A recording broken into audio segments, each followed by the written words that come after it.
വീടെപ്പോഴും നല്ല ക്ലീനായിരിക്കണം. അങ്ങനെ ക്ലീനായാൽ മാത്രം പോരാ, നല്ലൊരു മണമൊക്കെ കൂടെ ഉണ്ടെങ്കിൽ കിച്ചണൊക്കെ ഇങ്ങനെ ക്ലീൻ ചെയ്ത് എല്ലാം ഒതുക്കി വെച്ച് അതിലൊരു പ്രാണിയൊന്നും വരാതെ നല്ല ഭംഗിയായിട്ട് നല്ലൊരു മണമൊക്കെ ഉണ്ടെങ്കിൽ നമുക്ക് ഭയങ്കര സന്തോഷവും നമുക്ക് മാനസികമായിട്ട് തന്നെ ഭയങ്കര സന്തോഷമായിരിക്കും. അപ്പോൾ ഗ്ലാസ്സൊക്കെ ക്ലീൻ ചെയ്യാനും ടൈൽസൊക്കെ ക്ലീൻ ചെയ്യാനും പറ്റിയൊരു വീട്ടിൽ തന്നെ ചെയ്യാൻ പറ്റുന്നൊരു ലിക്വിഡാണ് ഇത്. ഞാൻ ഒത്തിരി വീഡിയോസ് കണ്ടു കഴിഞ്ഞിട്ട് ചെയ്ത് നോക്കിയതാണ്. അപ്പോൾ ചെയ്ത് നോക്കിയപ്പോൾ ഭയങ്കര രസമായിട്ടുണ്ട്. ശരിയാണ്, നല്ല ക്ലീനായിട്ട് നല്ല ഭംഗിയായിട്ട് നല്ല മണമൊക്കെ ആയിട്ടിരിക്കുന്നുണ്ട്. ബേ ലീഫും ചെറുനാരങ്ങയാണ് എടുത്തിട്ടുള്ളത്. ബേ ലീഫ് ഉണങ്ങിയത് നമുക്ക് ഓൺലൈനിൽ മേടിക്കാൻ കിട്ടും, അതുപോലെ സൂപ്പർ മാർക്കറ്റിലൊക്കെ അവൈലബിൾ ആണ്. ഇനി ഫ്രഷ് ആയിട്ടുള്ളവരുണ്ടെങ്കിൽ അതിനൊന്ന് ഉണക്കിയാൽ മതി. ഉണങ്ങിയതിന് ശേഷം നമുക്ക് ബേ ലീഫും ഫുള്ളായിട്ടുള്ള ചെറുനാരങ്ങയെ ചെറുതായിട്ടൊന്ന് കട്ട് ചെയ്തതും കൂടെ മിക്സഡ് ജാറിലേക്ക് ഇട്ട് കൊടുക്കുക. അതിനുശേഷം ഇതിന് നമുക്കൊന്ന് അരച്ചെടുക്കണം.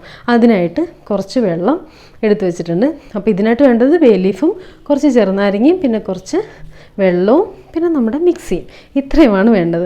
നല്ലപോലെ ഇത് അരച്ചെടുക്കണം. അരച്ച് കഴിഞ്ഞിട്ട് ഇതിനെ നമുക്ക് ഡൈല്യൂട്ട് ചെയ്തെടുക്കണം. അപ്പോൾ അതിനായിട്ട് കുറച്ച് വെള്ളം വെച്ചിട്ടുണ്ട്. ഈ മിക്സഡ് ജാറിലേക്ക് നമുക്കൊരു 1/2 ഗ്ലാസ് വെള്ളം ഒഴിച്ചു കൊടുക്കാം. ഞാൻ ഏകദേശം ഒരു 20ഓളം ബേ ലീഫ് എടുത്തിട്ടുണ്ടെന്ന് തോന്നുന്നുണ്ട്. ഞാൻ എണ്ണി നോക്കിയാൽ അത്യാവശ്യം ഉണ്ടെന്ന് തോന്നുന്നതിൽ ഒരു ചെറുനാരങ്ങ എടുത്തിട്ടുള്ളത്.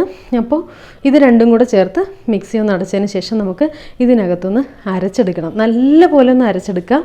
അരയാന്ന് പറഞ്ഞു കഴിഞ്ഞാൽ ഫുള്ളായിട്ട് ഇതിനകത്തുള്ള എല്ലാം അരഞ്ഞ് കിട്ടണം. ഈ ബേ ലീഫിനും ചെറുനാരങ്ങയും കൂടെ ചേർന്ന് വരുമ്പോഴൊരു മണമുണ്ട്, നല്ല രസമുള്ളൊരു മണമാണ്. നമുക്ക് ഒരിക്കലും മടുക്കാത്ത ചില മണങ്ങളില്ലേ, അങ്ങനത്തെ ഒരു മണമാണ്.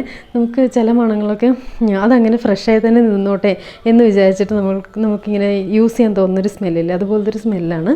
എന്നിട്ട് ഇത്രയും ചെയ്തതിന് ശേഷം ഇതിലോട്ട് കുറച്ചുകൂടി വെള്ളം ഒഴിച്ച് നമുക്കിതിനെ ഒന്ന് അരിച്ചെടുക്കാം. അപ്പോൾ ഞാൻ ഇതിലോട്ട് കുറച്ചുകൂടെ വെള്ളം ഒഴിച്ചതിന് ശേഷം ഒന്ന് അരിച്ചെടുക്കുന്നുണ്ട്.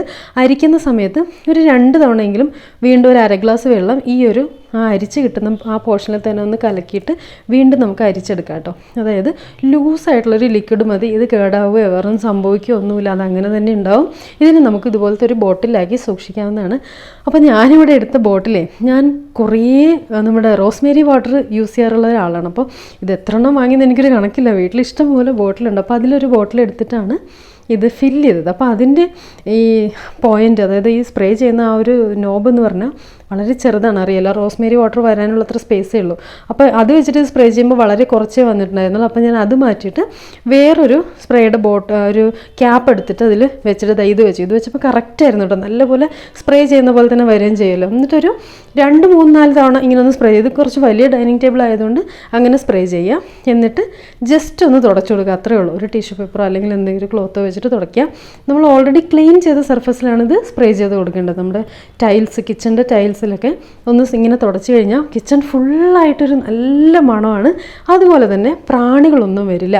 ഈച്ച അതുപോലെ പഴമൊക്കെ വെച്ച് കഴിഞ്ഞാൽ അതിലൊക്കെ പ്രാണി വരില്ലേ, അങ്ങനത്തെ പ്രാണികളൊന്നും ചുമ്മാ ഇങ്ങനെ പറന്ന് കിടക്കില്ല. അതൊക്കെ പോയിട്ട് നല്ല ക്ലീനാവും. എന്തായാലും ട്രൈ ചെയ്ത് നോക്കുക, അടിപൊളിയാണ്.